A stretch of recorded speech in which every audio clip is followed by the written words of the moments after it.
बहुत धन्य है आप लोग। मानस की एक चौपाई है, बिन पग चले सुने बिन काना कर बिन करे करम विद नाना आनंद ही सकल रस होगी बिन वाणी वक्ता पर जोगी।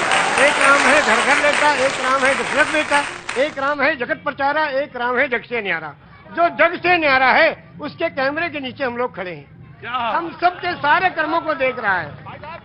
हाँ, अगर पान बेचते तो चौरसिया जरूर रख लेते। एक शब्द के बारे में कहना चाहते हैं, सिर्फ एक शब्द है नमाज। वाह, सभी लोग जानते हैं, मुस्लिम कम्युनिटी के लोग नमाज पढ़ते हैं। ये निवेदन करना चाहता हूं कि ये शब्द नमाज भाषा कौन सी है? इंग्लिश है कि उर्दू है कि अरबी है कि क्या है? ये भाषा कौन सी है? ये अगर चौरसिया जी बता दें तो उनका अभिनंदन है। बहुत सुंदर। आज तो आपने लगता भिगो भिगो के देना तय कर लिया है। मौसम नहीं है भीगने वाला। ये लखनऊ है भैया। हाँ जी, अरे मुझे मालूम है उनको, मैं जानता हूँ, पांडे जी हैं वो जी, वो पांडे जी हैं, मुझे मालूम है। मैं पांडे तो मैं भी हूँ। ब्रह्म जो सो जाने ब्राह्मण, जिसको ब्रह्म का ज्ञान हो वही ब्राह्मण। ब्राह्मण को ऊपर से तो आपने कहा जहाँ पे आपने छोड़ी थी बात वो। हाँ, शब्द है नमाज। नमाज जी, एक शब्द है और ये प्योर संस्कृत का शब्द है। उर्दू में इबादत, हिंदी में पूजा अर्चना उपासना, इंग्लिश में प्रेयर और संस्कृत में नमाज। क्यों? इसको संधि विच्छेद कीजिए। नमः धन अज।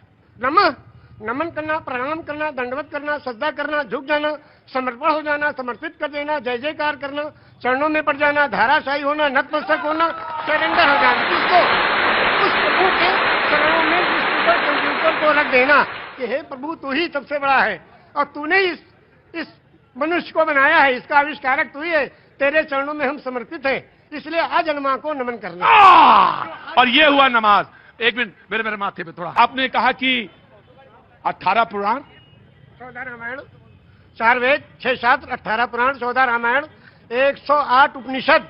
जब बैनर लगते हैं दुर्गा जी के महोत्सव का, लिखते हैं श्री श्री श्री 108 दुर्गा महोत्सव। अब 108 के बारे में लोग नहीं जानते। 108 वो छोटे छोटे कोटेशंस हैं जो जीवन यापन करने के लिए उस प्रभु ने भेजे हैं। वो 108 पूर्णांक भी है, लेकिन आपने कहा 18 पुराण के नाम आपको पता है और वेद भी पता है, सब पता है। ऊपर वाले की कृपा है, ये लोगों की सेवा की तो मिला है। ज्ञान तो किसी के बाप का है नहीं, जो ग्रहण करना चाहे ले ले। पांव बुजुर्गों के दावे हैं तो ये हुनर आया है। बेशक सही कहा आपने। मैंने सही कहा शायद। तो क्या 18 पुराण कौन कौन से? श्री विष्णु पुराण, शिव पुराण, पद्म पुराण, स्कंद पुराण, गरुड़ पुराण, वायु पुराण, सूर्य पुराण, अग्नि पुराण, ब्रह्म वैवर्त पुराण, लिंग पुराण, वामन पुराण, उत्तर भूषण पुराण, काकभूषण पुराण, हरिवंश पुराण, देवी भगवत पुराण, भाष पुराण, भविष्य पुराण, मत्स्य पुराण, कल्कि पुराण। विष्णु पुराण से कल्कि पुराण तक आपने 18 पुराण के नाम, वेद भी। और आप मक्का होया है? हाँ, मक्का भी हुआ है 2 बार। और 3 ब्रह्मद्वितीयो नास्ते, खिलविदम ब्रह्म द्वितीयो नास्ते ने ना नास्ते किंचन। पूरे ब्रह्मांड का मालिक एक ही परमेश्वर है, दूसरा कोई नहीं था, नहीं है, नहीं होगा, किंचन, किंचा भर भी नहीं। एकम एवं अद्वितीयम, वो प्रभु अकेला है, कोई दूसरा उसका भागीदार नहीं। तो जब आप रामचरितमानस पे आए तो फिर क्या अच्छा लगा? अब रामचरितमानस की 1-2 कड़ियां आपको सुनाएंगे उर्दू में। हाँ। ये लिखा है पंडित ब्रिज नारायण चकबस्त लखनवी ने। जी बिल्कुल, बड़ा नाम है। हाँ। नारायण चकबस्त लखनवी, वो लिखते हैं मर्यादा पुरुषोत्तम श्री रामचंद्र जी की जीवनी में कि रुखसत हुआ वो बाप से लेकर खुदा का नाम। रुखसत हुआ वो बाप से लेकर खुदा का नाम, और राहे वफा की मंजिलें अव्वल हुई तमाम। जब जाने लगे मर्यादा पुरुषोत्तम पिता के त्रिवसन को पूरा करने के लिए, तो पिताजी जाके आज्ञा लेते हैं, पिताजी अब हम आपके आज्ञा का पालन करने जा रहे हैं, और माता को जो आपने, सौतेली माता को जो आपने वचन दिया उसको पूरा करने जा रहे हैं, आपका आखिरी दर्शन करने आए हैं। तो उस वक्त का दर्शन वो लिखते हैं कि रुखसत हुआ वो बाप से लेकर खुदा का नाम, और राहे वफा की मंजिलें अव्वल हुई तमाम।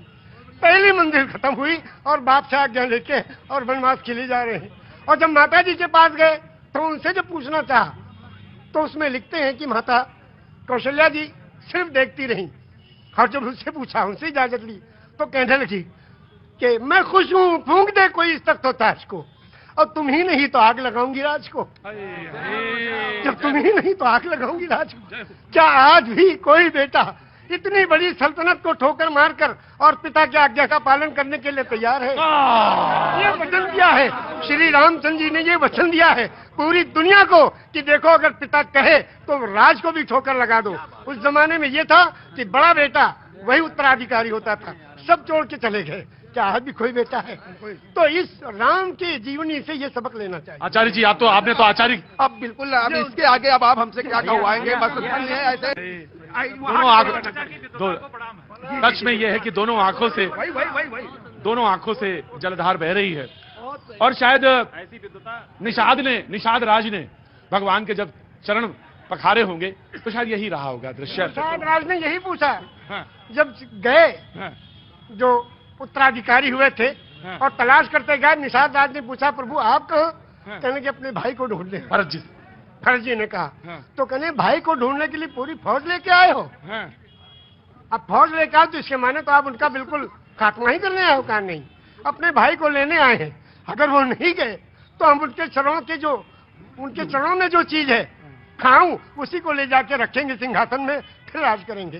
क्योंकि मेरी रामचरितमानस की कौन सा पंक्ति आपको सबसे मन को भाती है?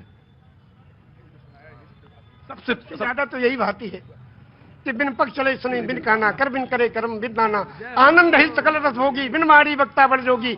एक राम है घर घर लेटा, एक राम है दशरथ बेटा, और एक राम है जगत प्रचारा, एक राम है जग से न्यारा। और उस राम को कब याद करते हैं? उस राम को याद करते हैं जब अर्थी उठाई जाती है। क्या कहते हैं? राम सत्य है। क्या मतलब? मर्यादा पुरुषोत्तम श्री रामचंद्र की जो पूजा और अर्चना उपासना करते थे, जिस राम की वही राम सत्य है। राम सत्य है, राम नाम सत्य है, हरि का नाम सत्य है, और सत्य बोलो मुक्ति है। वो कौन सी सच्चाई है जिसमें मुक्ति और कल्याण छुपा है? उसको जो जान ले उसका जीवन सफल है। ये जीवन प्रभु ने दिया है, जीवन दिया है सुंदर बनाने के लिए। ये जीवन इसलिए नहीं दिया कि व्यर्थ कर ले। हाय हाय दिल्ली की तरफ सुनाएंगे हम।